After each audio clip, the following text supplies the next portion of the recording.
বিভাগে সকাল 7টা থেকে 5টা পর্যন্ত ডিউটি করি।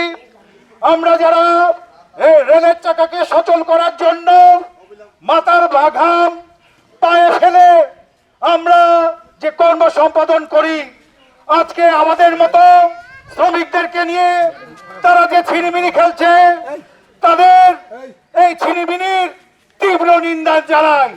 এবং সেই সঙ্গে বলতে চাই, সারা বাংলাদেশে 1 থেকে 3 ফেব্রুয়ারি পর্যন্ত যে কর্মবিরতি ও কর্মসূচি চলছে, সামনে 5 তারিখের মধ্যে আমাদের শ্রমিকদের ন্যায্য অধিকার আমাদেরকে দিতে হবে। অনতিবিলম্বে নবম পে স্কেল বাস্তবায়ন করতে হবে। অন্যথায় আমরা যারা রেল শ্রমিক 6 তারিখে আমরা কর্মস্থলে থাকবো না এবং রেলের চাকা চলতে দিব না।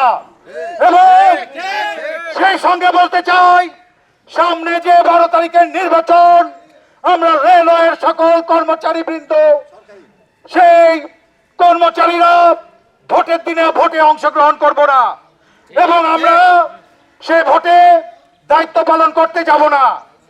এত বৈষম্য আজকে আমাদের 15 তারিখ চাই না, 20 তারিখ তো 25 তারিখ ধরে কথা, 15 তারিখ চাই না, আমাদের বেতনের সমস্ত টাকা শেষ হয়ে যায়, আর 15 দিন কি হয়ে চলবো?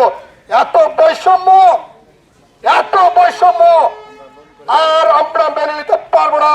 এই চিন্তা করে আপনারা বাংলাদেশের শ্রমিক, বাংলাদেশের কর্মচারীদের, বাংলাদেশের সরকারি কর্মচারীদের, বাংলাদেশ রেলের কর্মচারীদের তাদের ভাগ্য পরিবর্তন করবেন। ভাগ্য নিয়ে ছিনিমিনি করার চেষ্টা করলে আগামী দিনে সেই লড়াই সংগ্রাম হবে আপনাদের পিছন তড়ে দিয়ে।